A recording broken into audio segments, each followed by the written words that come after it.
तुम्हाला अपचनाचा त्रास होतोय का? किंवा मूळव्याध त्याचा त्रास होतोय का? किंवा तुम्हाला जास्त घाम येतोय का? किंवा तुम्हाला मधुमेहाचाही आजार आहे का? असं जर असेल तर आजचा हा व्हिडिओ केवळ आणि केवळ तुमच्यासाठी.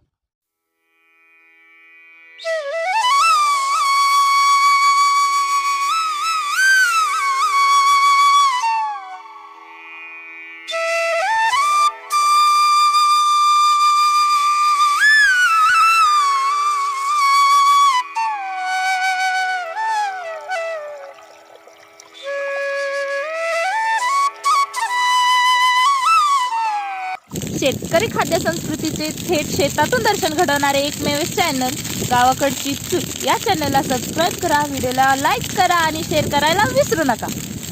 नमस्कार मंडळी, गावाकडची चूल या यूट्यूब चॅनलवरील आयुर्वेदिक भाज्या या विशेष सदरामध्ये तुमचं खूप खूप स्वागत आहे. मंडळी का नाही, या सदरामध्ये आपण निसर्गातील आयुर्वेदिक भाज्या किंवा रानभाज्या यांची विशेष माहिती शिवाय त्याच्या रेसिपी याविषयी आपण माहिती घेतो. पावसाळ्यामध्ये वेगवेगळ्या प्रकारच्या रानभाज्या येतात आणि त्यातीलच एक रानभाजी मात्र अशी विशेष आहे की ती रानभाजीचं नित्यसेवन केलं तर यापैकी म्हणजे तुम्हाला घाम येत असेल, तुम्हाला मूळव्याधाचा त्रास होत असेल, अपचनाचा त्रास होत असेल, त्यासाठी आपण एक रामबाण भाजी आज आपण बनवणार आहोत. तर काय ती भाजी? वाघाट्याची. हां, तर वाघाट्याची भाजी. तर या वाघाट्याच्या भाजीचं आयुर्वेदिक महत्त्व, त्याचं आध्यात्मिक महात्म्यसुद्धा आहे बरं का. तर या सगळ्या गोष्टींचा आपण वेध घेणार आहोत. तर वाघाट्याच्या शोधासाठी जरा आपण जाऊन पुढे पाहूया. पाठीमागं हा डोंगर पाहूया, आसपास कुठं सापडतात ते का.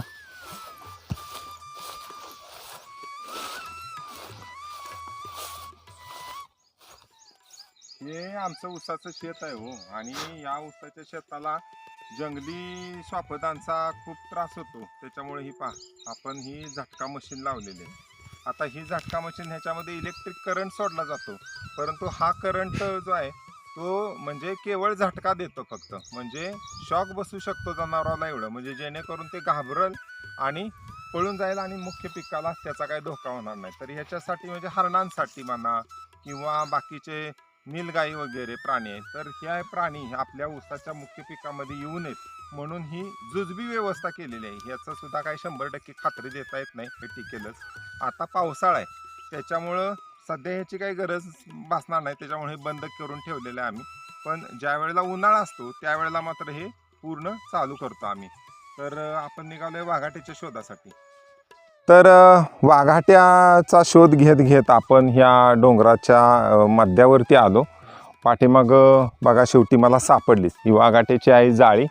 या जाळीवर म्हणजे खरं तर करवंदाची जाळी असती ना, अगदी तशीच जाळी असती, पण हे दुसऱ्या मोठ्या एखाद्या झाडाच्या साह्याने ही वाढत असते. तर या वाघाट्याचं महत्त्व, त्याचं आयुर्वेदिक महात्म्य किंवा त्याचं आध्यात्मिक महात्म्यसुद्धा काय याविषयीसुद्धा आपण जाणून घेणार आहोत. पण त्याच्या अगोदर आपण काढून घेऊया. आता वाघाटी काढण्यासाठी ते उंचावर आहे, अडचणीत आहे, त्याच्यामुळे हे काढायचं कसं हा एक मोठा प्रश्न. मग त्यासाठी काय केलं तर मी हा एक बांबू आणला आहे, पहा बांबू. आता या बांबूला काय केलं आहे, ह्याच्या शेंड्याला हे एक तार बांधले, त्या तारेचा असा आकडा केलेला आहे आपण, आणि ह्या आकड्याच्या साहाय्यानं आपण त्या वाघाट्या अगोदर काढून घेणार आहोत. ज्या वेळेला आपण काढू त्यावेळेला त्या खाली पडतील, आपल्याला शोधावाच लागणार आहे, त्याला काय पर्याय नाही, पण करूयात. पाडून घेतो अगोदर खाली. कुठे दिसतात आहे हे पहा, इथं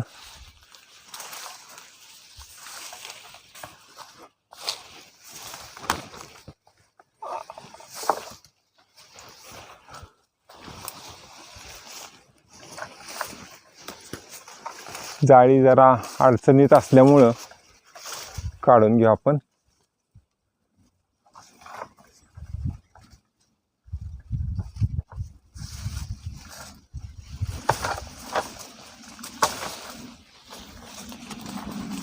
पडली एक, पडलेली आहे, दुसरी पण काढून घेऊ. तर आपण काढून घेत होतो, पण काय झालं ते बघा, याची जाळीच थोडीशी निघून आली. तर हे पहा, एकात अडकलेलं आहे.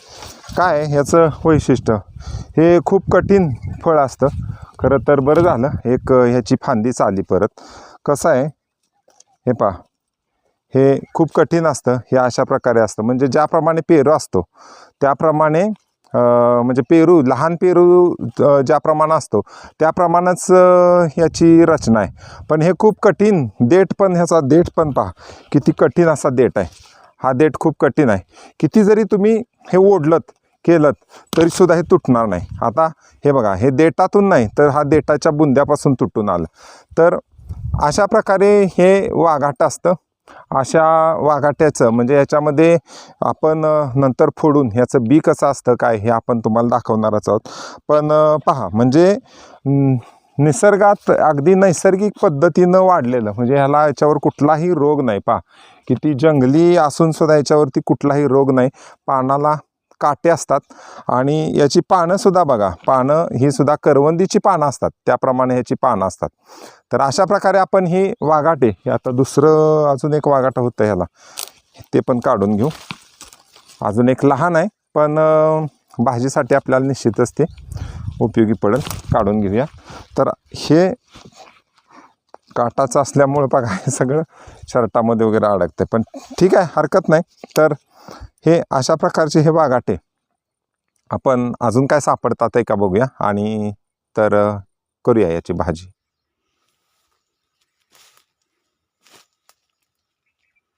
हे पहा, वाघाटीची ही जाळी म्हटलं की खरं तर आपल्याला म्हणजे एक छोटा वेल म्हणजे आठवतो, पण तसं नाहीये. जंगली प्रकारामध्ये असणारी जाळी खरं तर हा वेल आहे.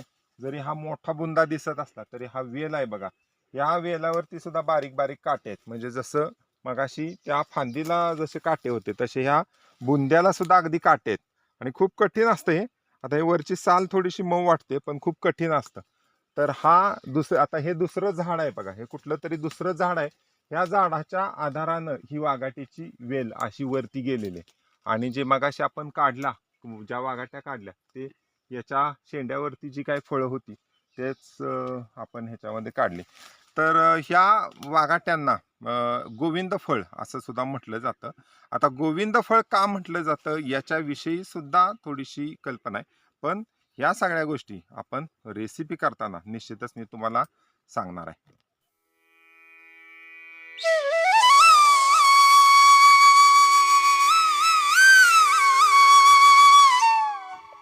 हे आता या पद्धतीचं हे मोठं वाघाट एक आहे ते मी आता फोडून घेते.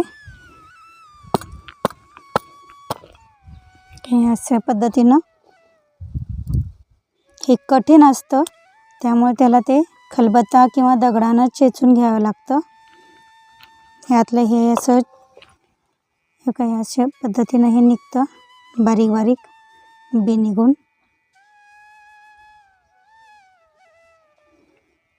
हे कठीण खूप असतं त्याच्यामुळे ते बी काढताना पण त्रासदायक होतं थोडंफार.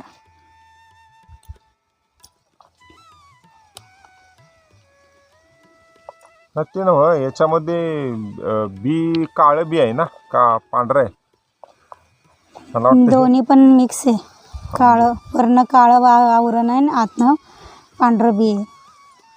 तर बघा, इथं हे जे बी आहे ना, हे बी आपण भाजीमध्ये घेणार नाही, कारण नाहीतर मग ती भाजी कडू लागेल.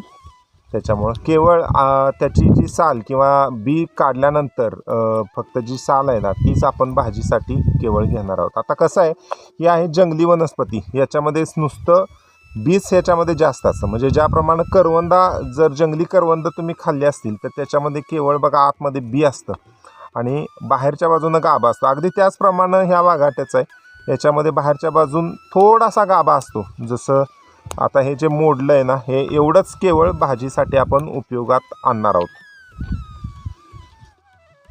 तर एक एक करून सगळंच नीट करून घे.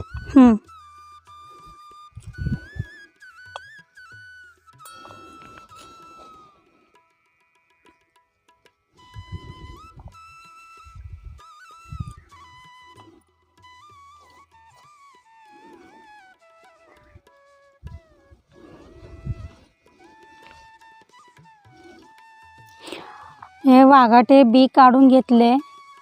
ते बियाचा थोडासा कडवटपणा का होईना पण त्यात राहतो, त्यासाठी ह्याला मी अगोदर धुवून घेते. तसे ह्याला धुवायची गरज नसते, पण बियामुळं थोडंसं ह्याला धुवून घ्यायला लागतं. तर आता थोडंसं धुवून मी असंच पाण्यात ठेवते, जेणेकरून त्याचा कडवटपणा थोडासा का होईना पण कमी होईल. ती का मुळातच ती जास्त कडवट नसते, पण त्या बियाच्या ह्याच्यामुळे ती थोडंसं का होईना पण कडवटपणा जाणवतो. तर हे असंच मी पाण्यात ठेवते आणि आता फोडणी करून घेते. आज करायला घेतली वाघाट्याची भाजी. त्यासाठी इथं चूल पेटवून मी भांडं गरम करायला ठेवलं आहे. भांडं तापतं तोपर्यंत साहित्य काय काय घेतले ते पाहूया. इथं घेतले मी फोडणीसाठी तेल, थोडा कढीपत्ता, 1 टोमॅटो बारीक चिरून घेतले, 2 मध्यम आकाराचे कांदा बारीक चिरून, थोडासा गूळ, थोडीशी चिंच. इथं घेतले मी फोडणीसाठी जिरं, चवीसाठी मीठ, तुरीची डाळ, लाल तिखट, थोडा हा घेतला आहे खोबरं, आलं, लसूण आणि कोथिंबीरची पेस्ट, कूट घेतले शेंगदाण्याचे, कोथिंबीर बारीक चिरून आणि हे घेतलेत मी वाघाटे चेचून त्यातलं बी काढायचं आणि बारीक चिरून घेतलेले आहेत. भांडं तापलं आहे. आता याला फोडणी घालून घेते, तेल घालून घेते.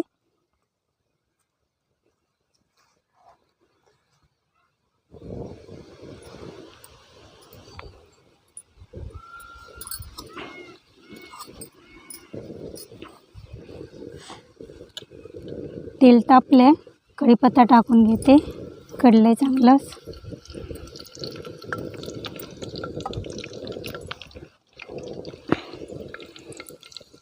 जिरं,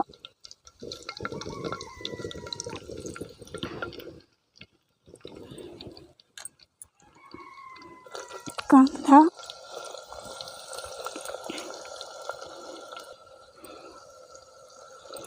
बारीक केलेला कांदा,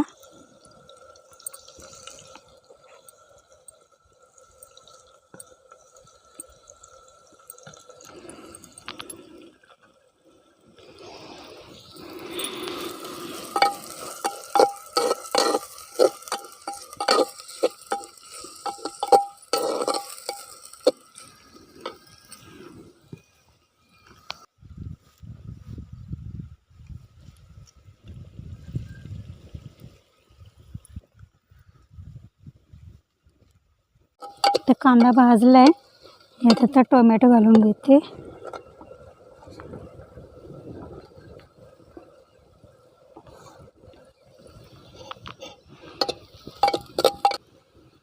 टोमॅटो कांदा जरा भाजलेला आहे, त्यात आता हे चटणी घालून घेते. 2.5-3 चमचे चटणी टाकली. चटणी थोडीशी तेलात भाजायची.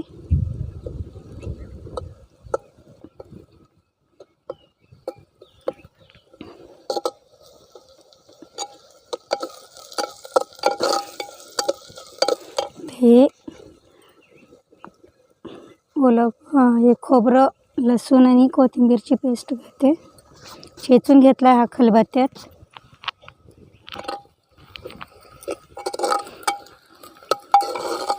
तर मसाला भाजून झाला आहे. हे पाण्यात घातलेले वाघाट्याचे चिरलेले होतं ते मी इथं टाकते.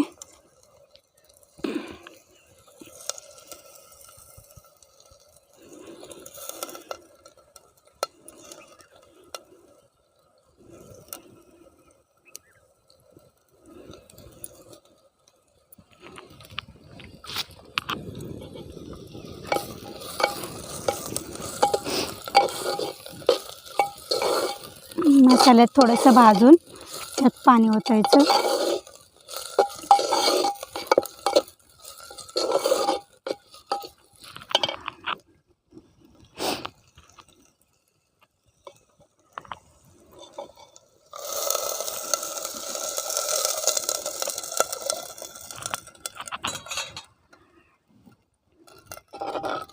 शिजायसाठी पाणी लागणार म्हणून अजून त्यात थोडं मी पाणी घालणारच आहे.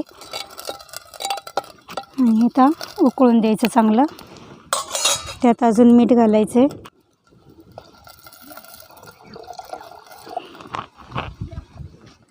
आणि यातलं चवीपुरतं मीठ घालून घेते.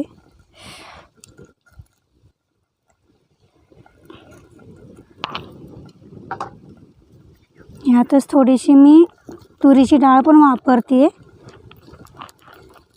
जेणेकरून एक कालवण आहे वाघाट्याचं त्याला थोडी चव पण चांगली चव लागावी, म्हणजे त्या कडवटपणा पण जावावा आणि थोडंसं कालवण मिळून मिसळून यावं यासाठी ही डाळ.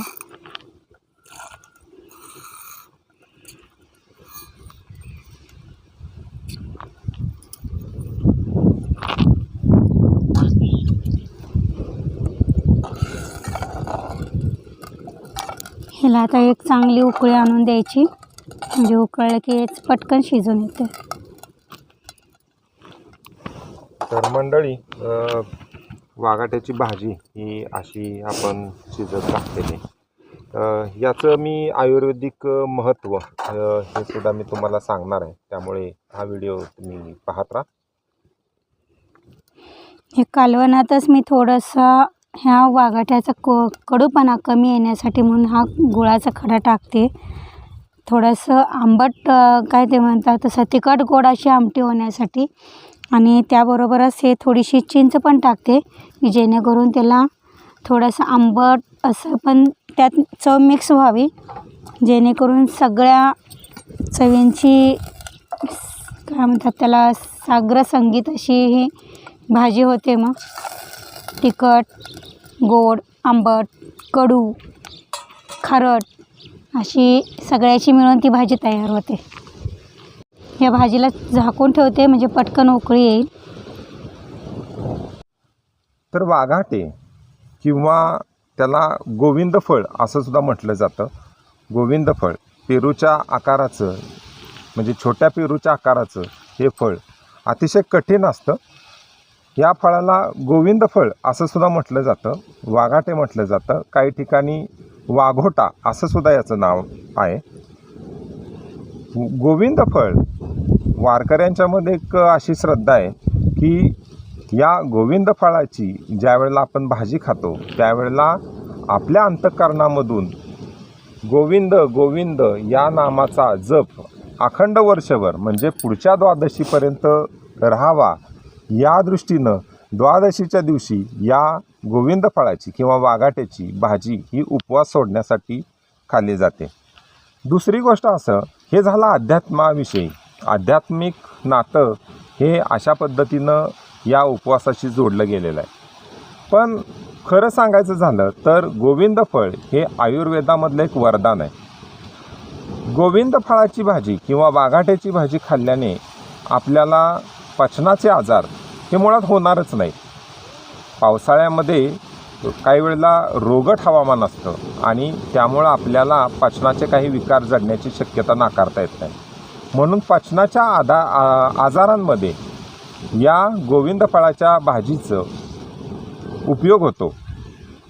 बऱ्याच वेळेला असं होतं की मधुमेहाचे त्रास होतात, काही वेळेला आपल्याला घाम जास्त येतो किंवा मूळव्याधाचा त्रास होतो.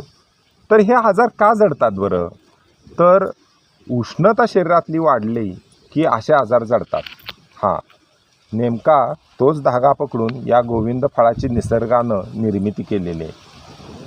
मुळातच हे गोविंद फळ किंवा वाघाटे हे उष्णतारोधक आहे आणि उष्णतारोधक असल्यामुळं द्वादशीला म्हणजे एकादशीचा आपण उपवास करतो त्यावेळेला आपल्या शरीरातली उष्णता ही वाढलेली असते. दुसऱ्या दिवशी जो उपवास सोडतो त्यावेळेला तर ती अत्यंत टोकाची वाढलेली असते.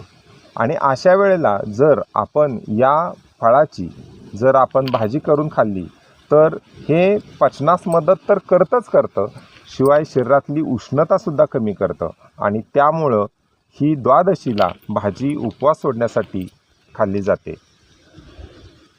धन्वंतरी श्रुतिका किंवा चरकसंहिता या आयुर्वेदिक ग्रंथामध्ये सुद्धा या भाजीचं महात्म्य हे सांगितलेलं आहे. तर ही भाजी शिजायला आपण टाकलेली आहे. थोड्या वेळानं शिजून झाली की आपण जेवणार आहोत. मस्त झाली का तयार? किती वेळ आहे शिजायला अजून? उकळी आली का? आली. बर, चला आवरा लवकर काढून घ्या.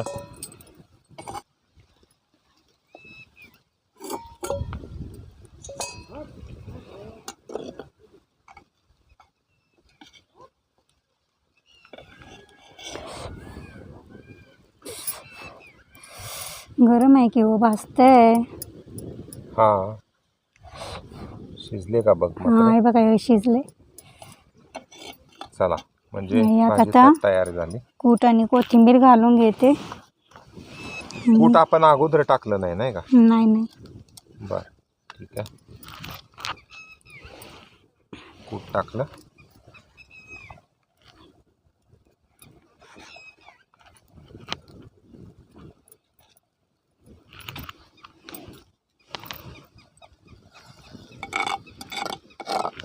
आता कूट टाकलं. याला अजून चांगलं उकळी आणायची. अजून 1-2 उकळी आणली की चांगले गरगरत शिजते. ते खाण्यासाठी मग तयार आहे. मी याला एकदा झाकून ठेवते. ही आपली भाजी शिजून तयार आहे.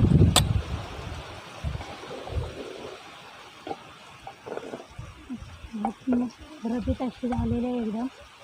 डाळ वगैरे पण शिजलेली आहे. खमंग वास कसा येतोय सांगा. खमंग अगदी सुगंध येतो याचा. खमंग सुगंधावरूनच वाटते की भाजी खूप छान झालेली असणार. तर तयार झाली असली तर वाढ खायला लाग.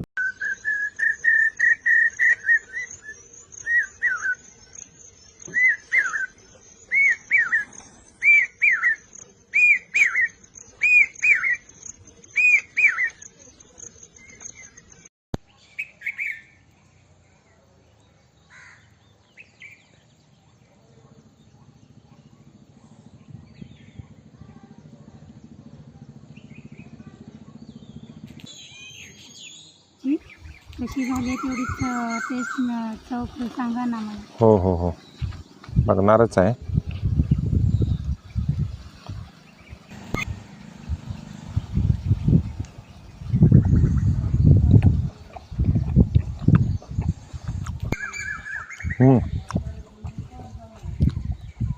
अप्रतिम. कोणत्या चव लागते त्याच्यात. थोडासा आंबट गोड तिखट पण आहे आणि सगळ्यात महत्त्वाचं कडू अजिबात नाही. तर मंडळी गोविंदफळ किंवा वाघाटा किंवा वाघोटा या रानभाजीचा व्हिडिओ तुम्हाला कसा वाटला हे आम्हाला कमेंटच्या माध्यमातून नक्की सांगा. शिवाय अशा कोणकोणत्या आयुर्वेदिक भाज्या, पालेभाज्या, विशेषतः रानभाज्या तुम्हाला खायला बघायला आवडतील याविषयी आम्हाला नक्की कळवा. त्यानुसार आम्ही पुढचे व्हिडिओ त्याच्यामध्ये आम्ही घेऊन येऊ. खूप खूप धन्यवाद.